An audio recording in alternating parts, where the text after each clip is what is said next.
Selamat pagi, salam mulia, salam budaya, salam Jawa Dwipa.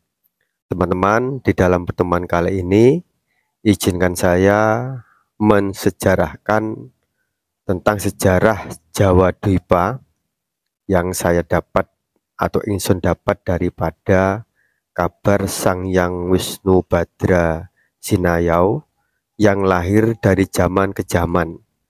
Di dalam kelahirannya kali ini beliau adalah Kalki Avatara ya, yaitu perwujudan orang biasa yang tidak punya pangkat apa-apa ya, seperti layaknya orang biasa. Di dalam pertemuan kali ini akan saya sejarahkan atau saya bacakan sejarah dengan judul Pralaya Medang bagian 1. Pada tahun 385 Masehi, putra mahkota Baekje Korea bernama Pangeran Tripitaka dan pamannya Pangeran Gianabadra mendarat di kampung Sulo atau Sulau di Lasem, Rembang, dan berbaur di kampung itu dan membabat bumi menggalang banjar. Pada tahun 390 Masehi, putra mahkota Baekje ini membuat pelabuhan kapal di daerah Warugunung saereng-erenge Gunung Bugel dalam kurung di kaki Gunung Bugel. Pada tahun 407 Masehi, berdirilah kedaton bernama Pucang Sulau Indria Praasta yang terletak di Desa Sulo, Lasem, dalam kurung Lausam, Kabupaten Rembang sekarang. Kedaton Pucang Sulau dipimpin oleh Datsu Hang Sambadra dan dipati oleh pamannya yaitu Gianabadra Dampu Awang. Gianabadra Dampu Awang adalah adik dari penguasa keraton Baekje yaitu Ratu Hyuda dan Datsu Hang Sambadra adalah putra mahkota dari keraton Baekje sekarang bernama Korea. Dan Angkatan Laut Negeri Laut Selatan dikuasai oleh Dewi Sibaha yang bergelar Moni Datsu Asvadeva. Pada tahun 410 Masehi, Sibaha bernama pada tahun 410 Masehi, adik Sibaha yang bernama Simaha dalam kurung Sima diangkat menjadi Adipati Anom di halaman belakang dalam kurung Madang.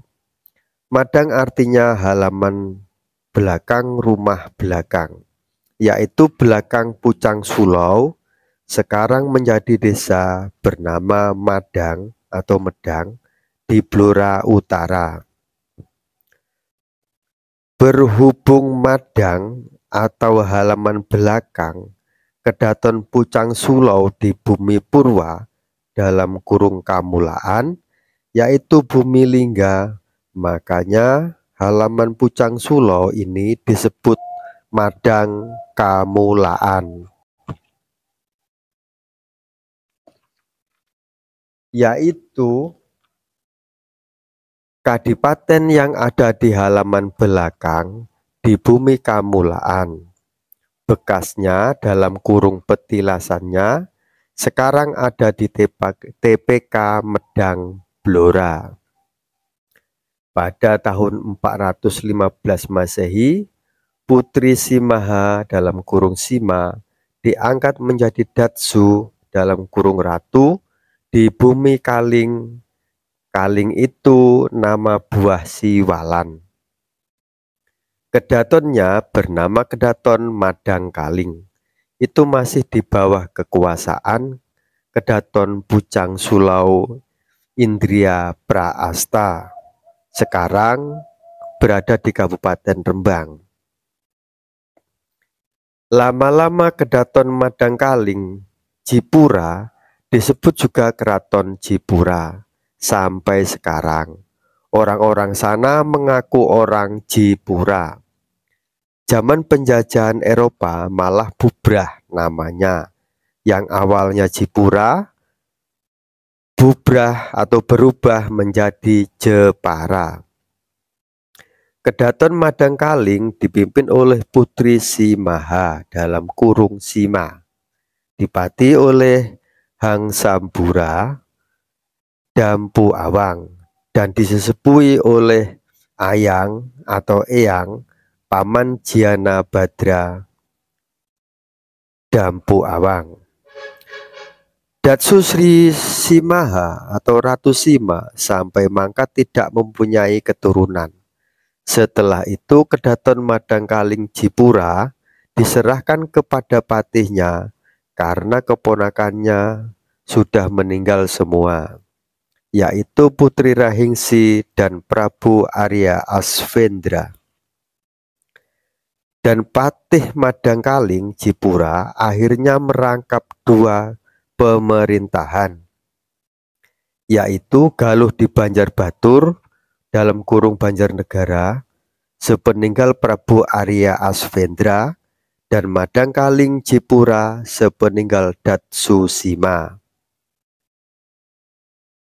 Bibi Datsu Sima dan Arya Asvendra ini dikuburkan berdampingan di Gunung Bugel, Lasem, Rembang bersama Putri Rahingsi.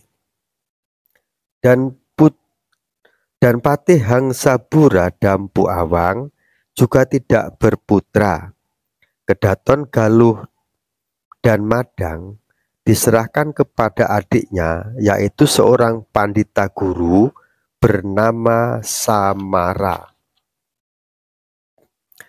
Datsu Pandita Guru Samara melengsarkan Kedaton Galuh dan Madang ke putranya bernama Hamara. Pada abad ke-6 Masehi, Datsu Sri Hamara memerintah bumi Jawa Dwipa dan membagi kekuasaannya menjadi dua, yaitu Madang Pakuwon dalam kurung Mekuwon di Blora Selatan untuk putranya Hadiri bergelar Prabu San Hadiri, dan adiknya Hadayun meneruskan kekuasaan orang tuanya di Galuh Batur dan kelak diboyong ke Ciamis bernama Galuh Imba Negara.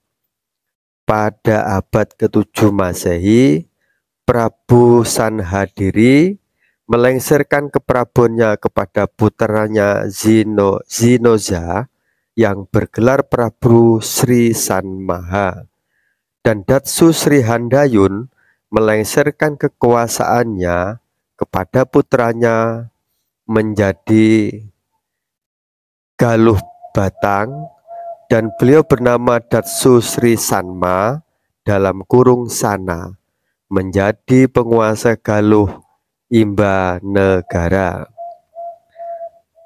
Bersambung ke bagian 2, sumber Badrakanda dalam kurung Wisnu Badra garis miring Sangyang Wisnu Badra yang berbicara. Baik teman-teman, di dalam pertemuan kali ini hanya sampai di sini yang dapat saya sejarahkan tentang Pralaya Madang atau bagian 1 ya. Nanti kita sambung di bagian 2.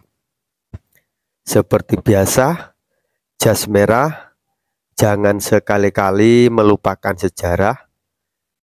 Salam mulia, salam budaya, salam Jawa Dwipa.